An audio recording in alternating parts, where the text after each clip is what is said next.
Most people don't know how many financial accounts they have or their net worth. And when you're not paying attention, you're leaving money on the table. The solution is Monarch, an all-in-one personal finance tool that brings your entire financial life together in one clean interface on your laptop or phone. In just minutes, link all your accounts for a complete picture of your financial health. You'll never need a spreadsheet again. Get 50% off your first year, that's just $50 total, at monarch.com with code MANAGE. That's monarch.com, promo code MANAGE.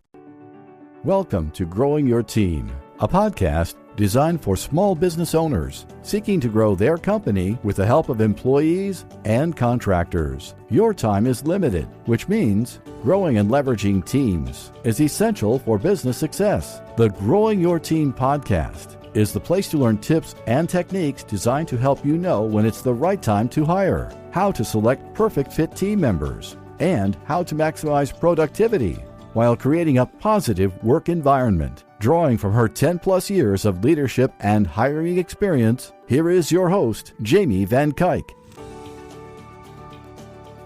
Hello, Jamie Van Kuyk here, and welcome back to the Growing Your Team podcast.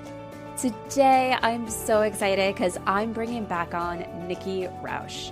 Nikki was a guest on the podcast back on episode 84, where we talked about hiring the right contractors to support your business. But I just had to get Nikki back on the show. And why? As you'll hear about a little bit as we kick off the episode, Nikki has her own podcast that if you're not already subscribing to, you definitely should. It's called the Sales Maven Podcast. And within that podcast, a few months ago, she released an episode about how to sell your team, how to make it so people want to work with your team when they can no longer work with you because you're becoming too busy to take on all the clients that are coming to your business. Or you recognize that you have to get out of the day-to-day work and focus on your CEO role. But you don't want your clients to feel like they're getting something less because they're working with your team. So she released this episode and I was like, oh my gosh, this is amazing. How do I share this knowledge with you all? Because it is so impactful. It is so important if you have the vision of growing your business beyond you and having a team of people that are performing the day-to-day tasks in your business with your clients that you're currently doing today. And of course, the quick answer of how do I share all that information with you was to bring Nikki back on the podcast.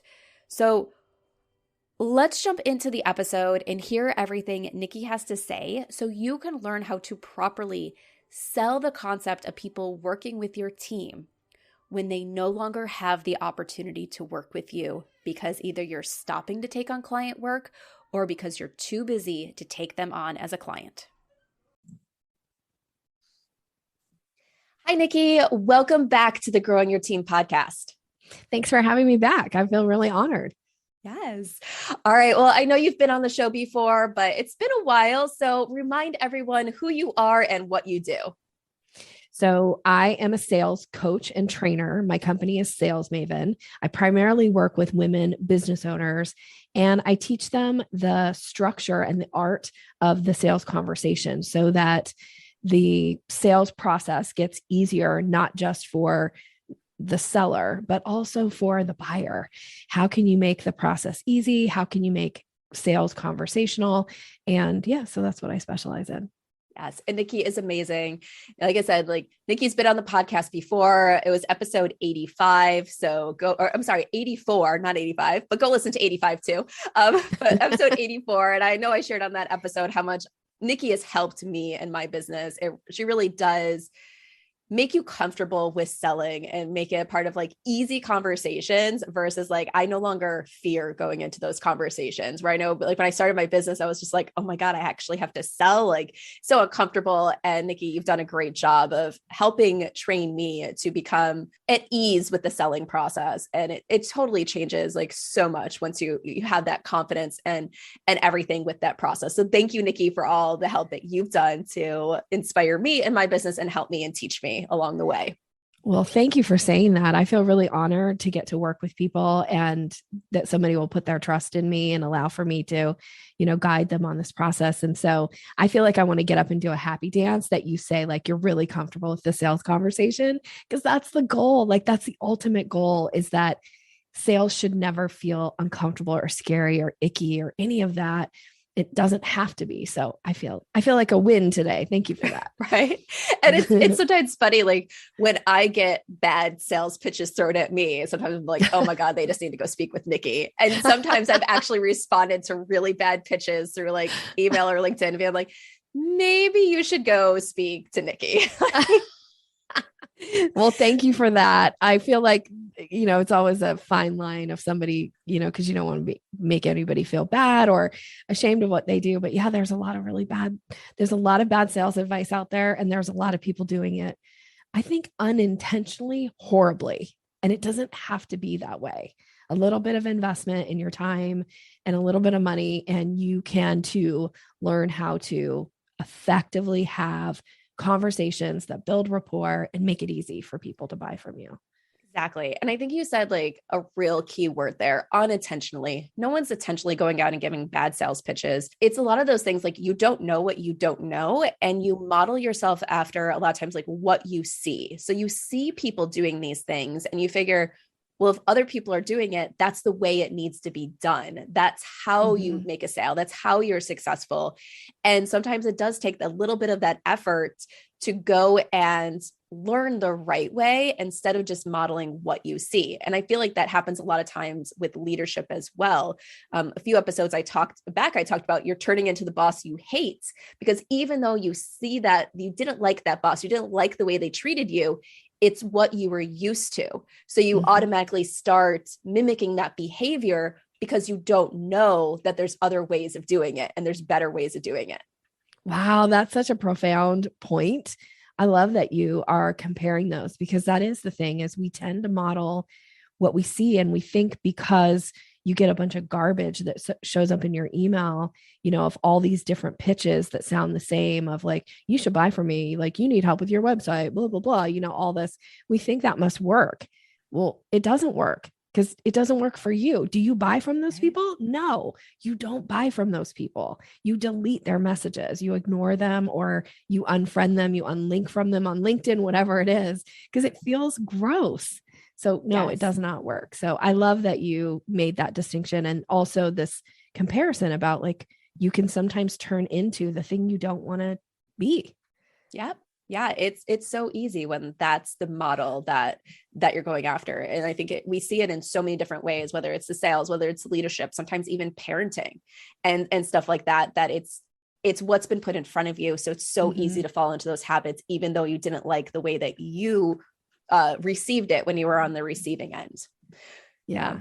But let's talk about why you're here today. Okay. And so as you heard, like Nikki's been on the podcast before, but she was someone I was just like, oh my gosh, I need to have her back. And the reason why I was like so excited when the opportunity came up to have her back again was because Nikki has her own podcast, the Sales Maven podcast. So go listen to it, go subscribe to it or follow it if you're not already. It's amazing. And she posted this episode maybe about 2 months or so ago now, a little ways back. Yeah, but it was about selling your team to your clients and kind of making it so your team's not viewed as this kind of like second class workers in your business, that your clients actually want to work with your team. And when the episode came out, I was in love with it. I was like, not only did it hit me of like, once again, we need to practice what we preach, and I need to listen to this advice with myself as I'm building my own team. I felt like it was so important because as business owners, we grew our business. Typically our names out there, we're in some ways selling ourselves, and then you're bringing people in. And it's like, how do you bring the team into the mix and sell your team to your clients without your clients feeling like they're getting less because they're not working with you? Mm-hmm. Yeah, because this is such a common like thing that I coach around. People will often say to me like, okay, so I brought on this team member, but none of my clients want to work with the team member. They only want to work with me. And I'm really struggling with selling people on why you want to work with the team member, whoever that is. And a lot of times it's these simple things, which is what I talked about on the podcast. Like it's these simple little tweaks that you have to do and the way you position it that can make or break the difference. And I hear this over and over and over again with people that I coach that have teams. This is like the number one issue that they're struggling with. And then when they can make these simple adjustments, they're like, wow, all of a sudden this conversation got so much easier. And the sale now becomes exciting for them because now you're able to really maximize and grow your business because you have team members that are doing that things that are going to generate revenue in your business. It's not all tied to you because at some point we max out, right? Like we all only have the same amount of time in a day. Right. Which I think it's funny because at the last episode you were on, at the very end, we were talking about that and how you were going to expand your business. And we kind of talked about, well, Sales Maven is built around Nikki. So how are you going to go and build your business where other people are then helping you to deliver that product and that service besides just helping with the admin? So we did talk a little bit about that at the end of that episode. So go back, everyone, and listen once again to episode 84 and hear our conversation around that. But let's start giving people some tips and advice on how they can really sell their teams. Let's start with the discovery call. And I feel like, because that's the first place is when you're selling this idea of people not working with you, they're working with your team. Yeah. How do you bring up in that call that, okay, especially the first time, that you will not be their point person moving forward? Or whether maybe it's depending on what you do, there's different people that are going to be doing different parts of that process. Mm-hmm.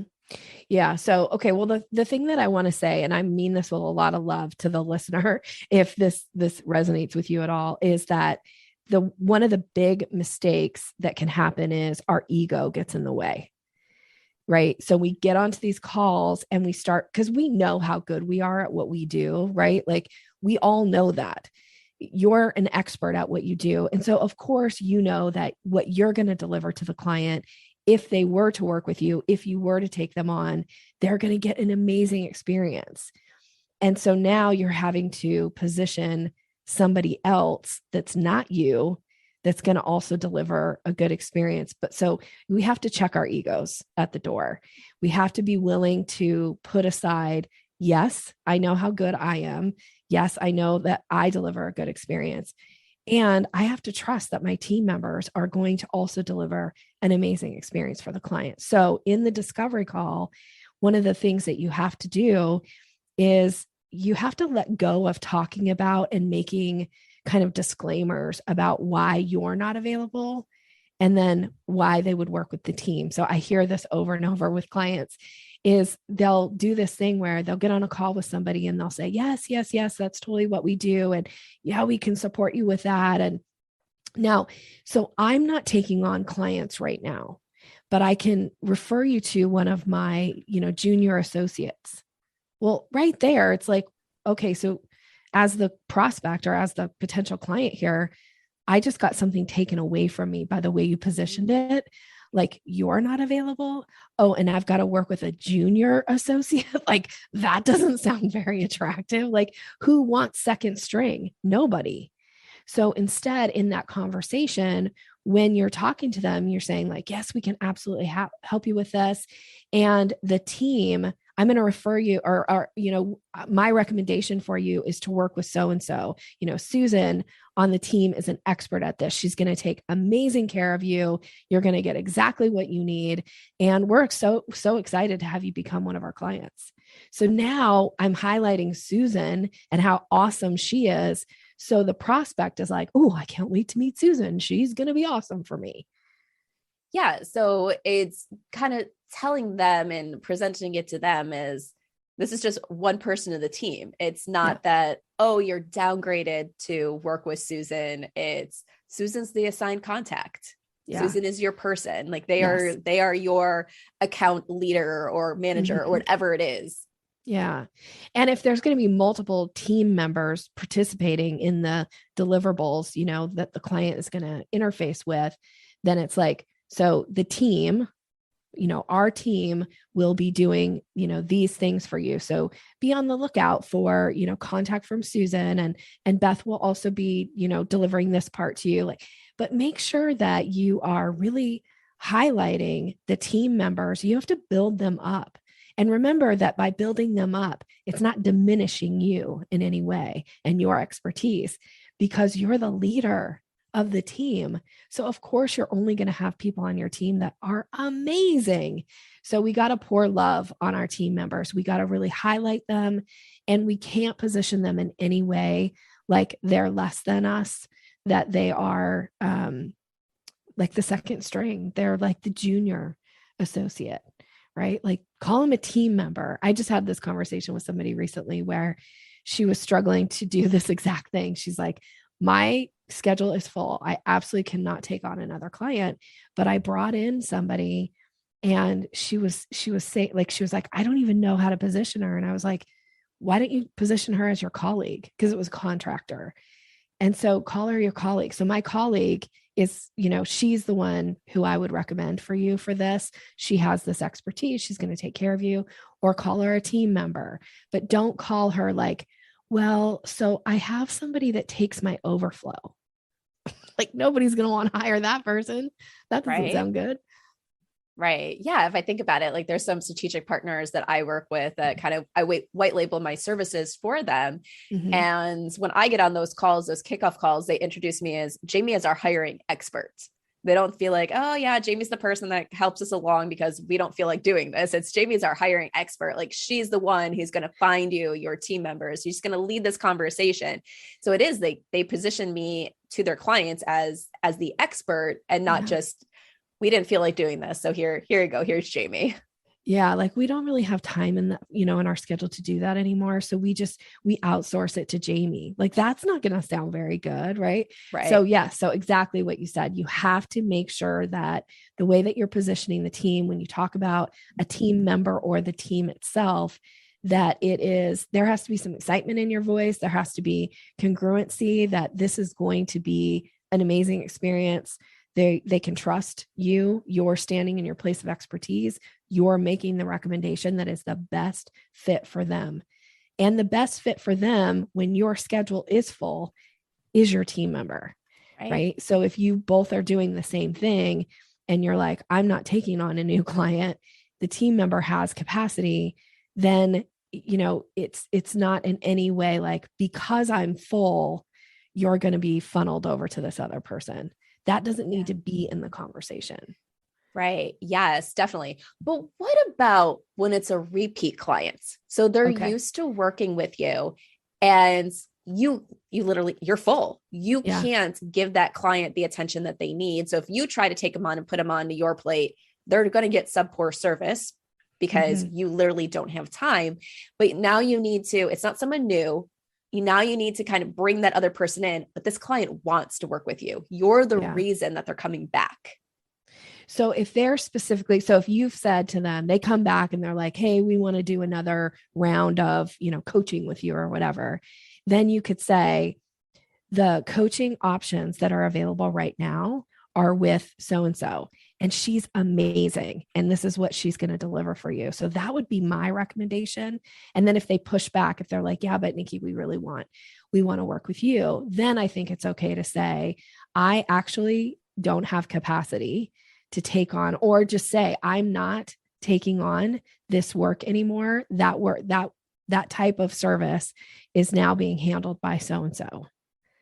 Right. So you really do have to stand in your place of like credibility, congruency. So how you do it with your voice, with your facial expressions, with your body language, if they can see you, is you just say like this, it's like you're saying the time of day. This is what it is. Right. This is who's actually delivering that service now. And if they're like, yeah, but can't we just work with you? Like, is there a possibility? Then you have to decide, how do you want to handle that? So you can do that in a few ways. You could say, I actually am not taking on that work anymore, or I don't deliver that. That's not a part of what my services are right now. You could say that. You could also say, I just had this with somebody recently where somebody was really pushing back hard. And I was like, do you have the capacity to take them on? They're like, well, I could, but I don't really want to. I was like, then charge a premium. So they're used to paying whatever they paid you last time. Say that's, this is when you work with so-and-so, this is the program. When you work with me now, and we like 3 times it, it was an easy decision for the client to say, I'm happy to work with your team member, right? Yeah. Like, that's okay. That was actually something I wanted to ask about, was pricing, because I've Yeah. heard people do that before, where it's like, okay, here's the price to work with my team. Here's the price to work with me. And at first I was like, well, is that good? Because then you're saying my team is worth less than me. And does it kind of compete with that thing of work with my team because they're great? But it's not that you're lowering the price, right? It's that you're then increasing your price. Yeah, you're increasing your price. So you could do this a couple of ways. It depends on how the conversation is going to go. So if somebody came in and said, this is what we're interested in doing, and they don't have any point of reference for your pricing versus their pricing, then, and if you know that you are charging a premium to work with you, the thing in the discovery that you need to ask them is, what are you looking to invest in this? Or what's your budget? Depending on, how you frame that question.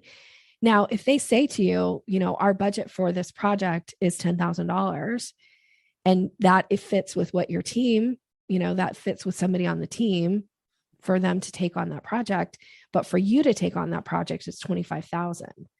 Right. So you're not going to even recommend yourself. Right. Okay. But if they're really pushing hard back on, like, I want to work with you, Nikki, then you have to decide, do I have the capacity, and would I be willing to take this project on at a premium? And then it's up to the client to decide, because if you really want to work with me, okay, for 25,000, we'll do this project. Like, you and I will work on this project together. If you want to work with my team, our standard rate for that is 10,000. Like, I'm getting a premium, and that's okay. Don't be afraid to charge a premium to work with you. Just don't position it initially in the conversation like, well, so you could make a decision. You could work with my team and they're only 10,000, or you could work with me and it's 25,000. That's a different, like, I would never frame it that way. Right. I would really only frame it that way if somebody was pushing back hard. And if I was willing to take on the project. If I'm not willing to take on the project and they're like, but I really want to work with you, I would say, I understand. And we want to continue to earn your business. And I am confident that when you work with Susan, she's going to take good care of you. Is that something you'd like to move forward with? You have to stand in your place of authority, credibility, and be willing to, in the nicest way, say, no, that's not an option. Yeah. And just a little like side note on that, I was actually just on a discovery call yesterday with someone that was like, I explained my packages, and then they're like, well, I think we need something that's kind of like a combination of this and this. And they said what they wanted, and it doesn't fit into any of my packages. And I had to make that choice of what am I going to do? Am I going to get into something custom? And because working with you, Nikki, I knew to kind of like stand my ground and saying, this is the package. Now with the one, you have a little bit of time. If we want to be a little flexible on that time of how you're going to use that time, we can do this, but these other things are not included in that package in this one. They're only included in this package. And I feel like I had that confidence to stand my ground in that conversation and not being like, okay, what's going to happen? What can I say to just to get the sale, and realizing that not all sales are worth it. You have to stay with what you actually want to do. Well, and yeah, and if you're committed to bringing, so I love that you did that. But if you're committed to bringing your team members into the like mix, and you know that in order to grow your business, in order to scale your business in the way that you want to do that, your time and effort needs to be focused in another area. There will be opportunities where you're going to have to say, I'm willing to bless and release this opportunity so that I can focus on scaling, and running my business in the most effective way. And if they're saying no to working with the team members, or if they're asking me to customize a package that is a lot more work for me, then the answer is, I so appreciate you asking, for what you want. And in this particular case, that's not an option. Right. Yes. It's okay to say no. It's okay. It's definitely okay to say no. That's the brilliant thing about, I think, being a business owner, being an entrepreneur, is that we get to also pick and choose which clients we take and what type of work that we deliver on. Just because you can do something doesn't mean that you have to because somebody wants you to. Right. If it's not what you enjoy doing, if it doesn't make you money, if it causes a bunch of like angst in your business, sometimes it's better to walk away. Right. It's interesting because like, once again, like Nikki, you talk a lot about buying signals and everything. And I made the choice recently to ignore a buying signal because they were in an industry that I know that industry takes a lot more time and effort to fill positions than other industries. And I said, you know what? Right now, it is not worth it for me to take on another client in that industry because I already have a few. And like, I'm like, if I didn't have those other clients right now in that industry, I'd be like, sure, I know it takes a little bit more time and effort, but I have the capacity. I'll gladly do it. But I'm like, right now, I'm ignoring that buy-in signal. I'm walking past it and I'll check back with them in a few months to see how the hiring process is going. Yeah. And that's why, this is why, I'm so passionate about people learning these skills, because if you don't know how to recognize a buying signal, you don't know what you're walking away from. But when you understand, oh, this person just gave me a buying signal, now I get to make a decision. Do I act on the buying signal or do I let it go because I have made a conscious decision that that's not the right thing for me? And there's a lot of confidence and freedom in being able to do what you just did of like, hey, that's just not for me right now. And that's okay. Yes. Because sometimes by saying no, by ignoring, by not acting on something because it's not a good fit for you, it opens the door for the next opportunity. I think I might have shared this recently on the podcast, where I had somebody reach out to me. Somebody recommended me to speak at their conference, and they reached out to me kind of last minute and asked, would you be willing to speak at our conference? I said, yes, I can actually make that date work. Here's my fee for it. She said, well, let me think about it. That's more than what we are, paying our keynote speaker. I was like, great, let me know. We talked about scheduling a circle back call. She reached out to me later that day and she was like, hey, we'd like to have you come and speak. We think that there is more going to be exposure here for you, that you can get other opportunities. We'd like to pay you half of my fee. And I said, thank you so much for the opportunity. I'm going to respectfully decline. It doesn't make sense for me to do it for that fee. And 30 minutes later, I'm not even joking by saying no to that. 30 minutes later, a brand new client showed up in my business and paid me double what I was even asking them for something else. And I was like, good thing I said no to that, because I would have been scrambling to try to deliver on the talk. And instead, now I've got time and energy to focus on this new client. Yeah, exactly. And that kind of happened for me too. It's like I walked past that buy-in signal, and I think within the next 2 days, 2 of my past clients came back and said, hey, we're hiring for another position. We want your help. And I'm like, all right.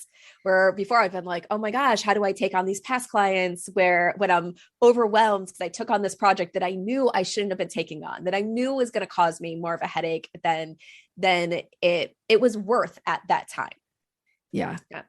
So going back to selling your team, like during the discovery calls and everything, one of the things that you kind of brought up that I've been struggling with my own team is titles.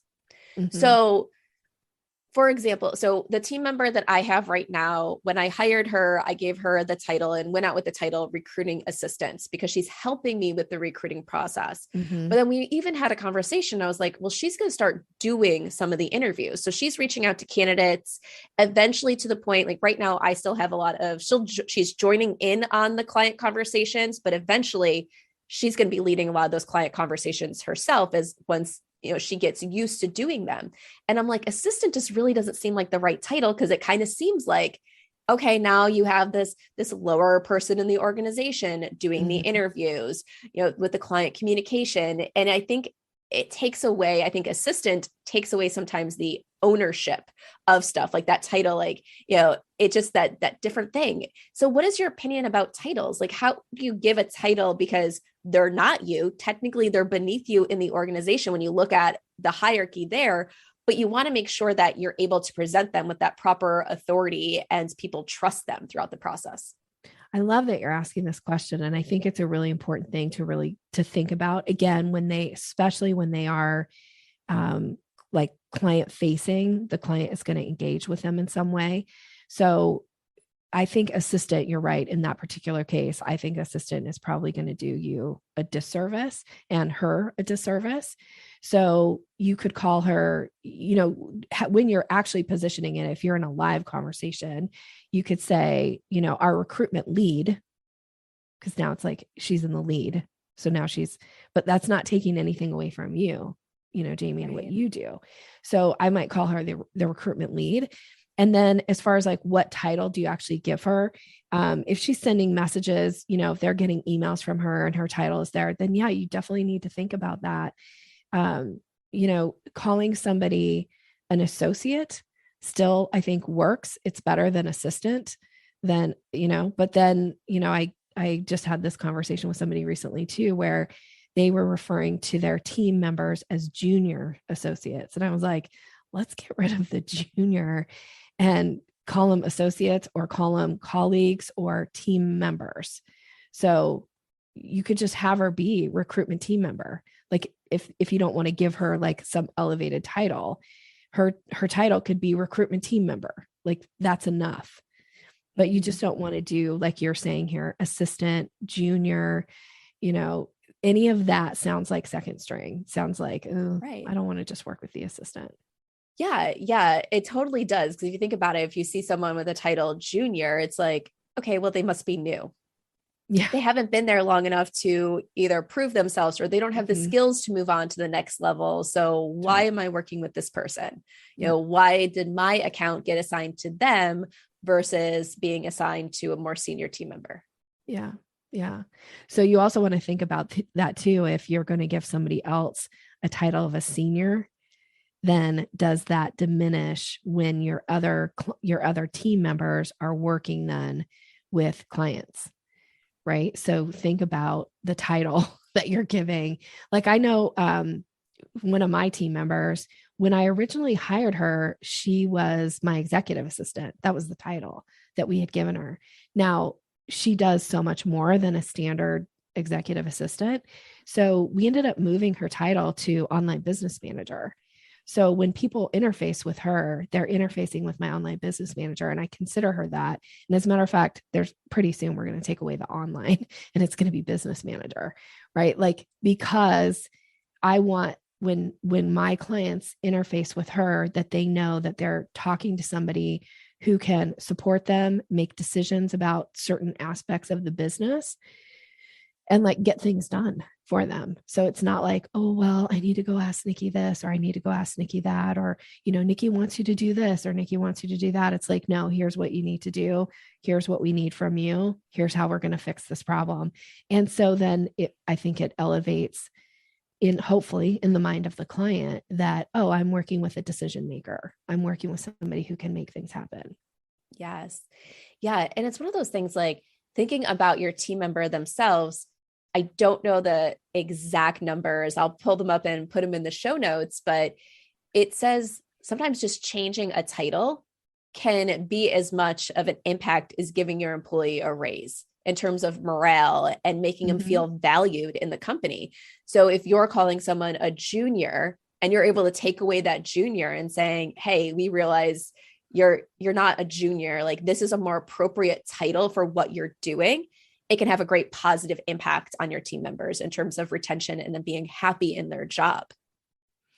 Yeah, it makes me think about my years in corporate, where there were certain times where in organizations, so my background is in technology sales, and there were certain times where people like wanted to give me a title of like sales executive.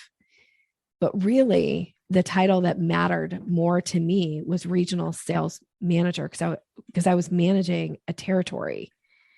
And so by saying regional sales manager, that also is going to look better, obviously, on my resume than saying, sales executive. So I love that you brought that up too. Like, really think about these things, because don't you want your team members to be super engaged, and you want them to feel like really valued as part of the team? And it's going to help them in their career later, wherever they go next or whatever's next for them. Like, why not? Don't give them like, CFO title if that's not a realistic title, but let's not diminish them with title. Yeah. I think my very first full-time job out of college, it was a small business and they gave me a director of PR and marketing. And I'm like, this is my first full-time job out of college. I've only had like 2 internships. Like, I think you're doing a disservice by giving me the title director, because when I put it on a resume, like I actually didn't use the term director when I put it on my resume when I was looking for a job. I was like, because I feel like that's going to be really confusing. I wasn't in a director level position. Mm-hmm. So it was like, people might look at that and be like, oh, well, she was a director. Why is she applying for this other like more basic lower entry, like lower level position? And I'm just like, all right. So yeah, you don't want to give like super, super elevated titles. And that can also hurt yourself as you go to try to expand. And what if you need to bring in someone more senior than them because the way your business has changed?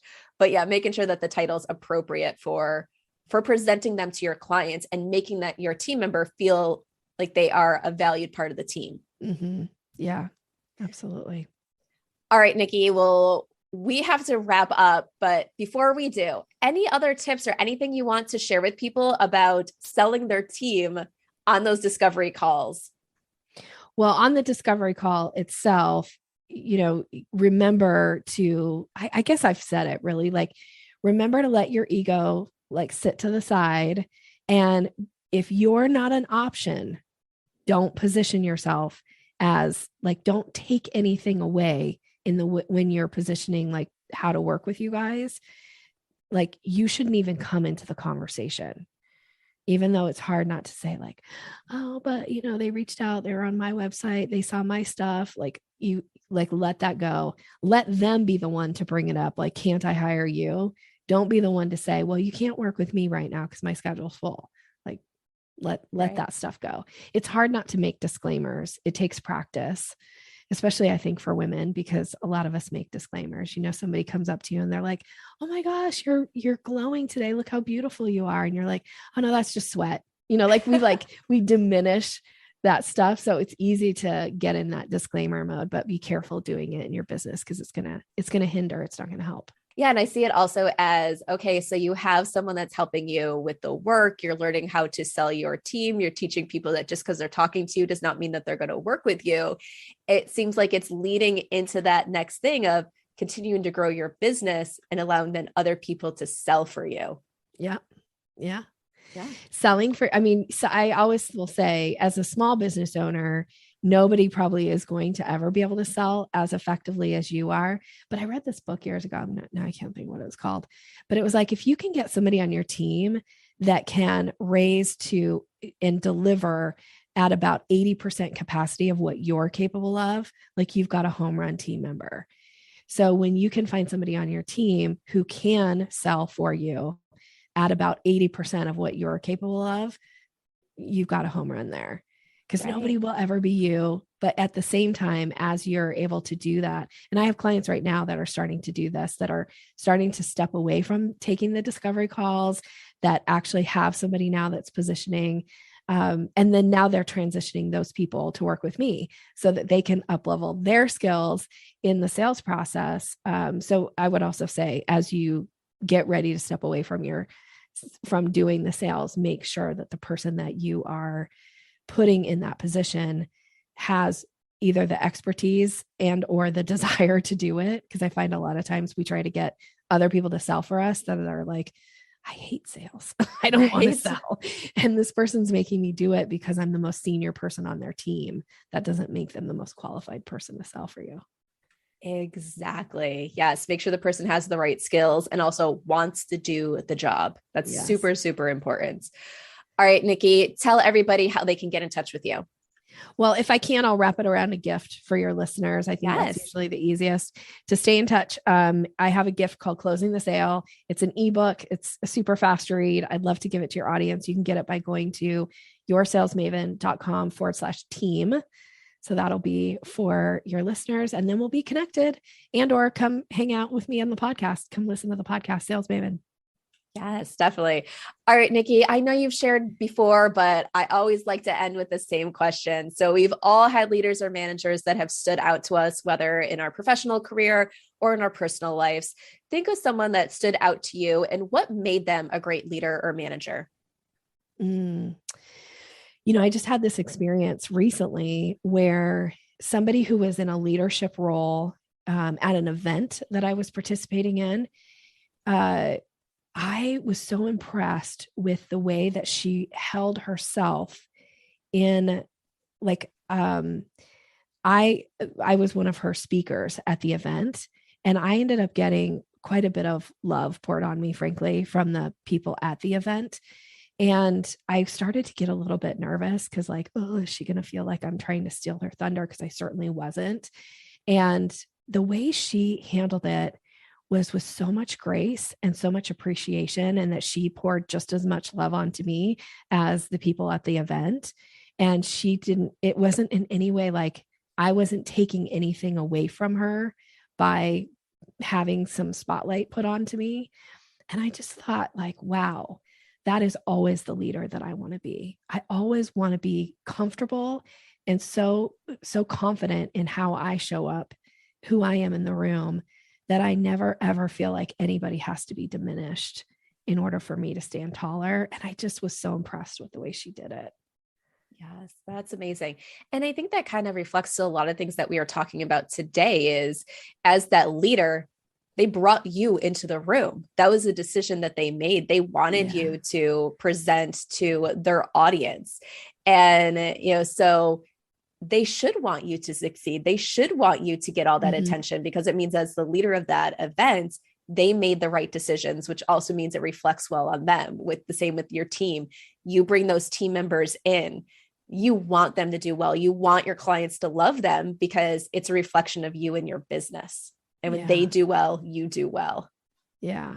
And I certainly have been on the flip side of that, right? Of feeling like somebody felt uncomfortable or in any way like that. And that's why I felt nervous, because I was like, oh my gosh, like I don't want to hurt my relationship with this person in any way. Because I've been in those situations where the leader didn't handle it in that way.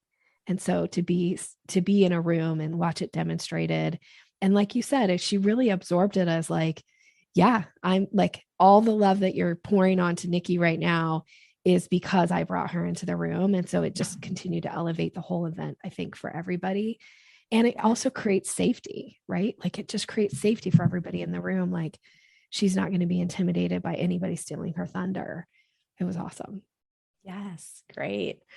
All right, Nikki, thank you so much for joining us again on the Growing Your Team podcast. Once again, you shared so much valuable information about, hiring and leading teams within your own business as you continue to grow and scale. Thank you for having me. And that wraps up this episode of the Growing Your Team podcast. Did you enjoy this episode? If so, and you have not done so yet, please subscribe to the Growing Your Team podcast so you can stay up to date on all the latest episodes and hear all the greatest tips from our guest experts on how you can grow your team so you can scale your business. And if you haven't done so yet, please consider leaving us a review. I would love to hear what you think of the podcast, and your review will help other people decide if this is the right podcast for them. So once again, thank you for listening, and be sure to subscribe and leave us a review. Thank you for joining us for this episode of Growing Your Team with your host, Jamie Van Kuyk. Be sure to subscribe and head on over to growingyourteam.com to connect, access the show notes, and discover more ways to hire and leverage your perfect fit team.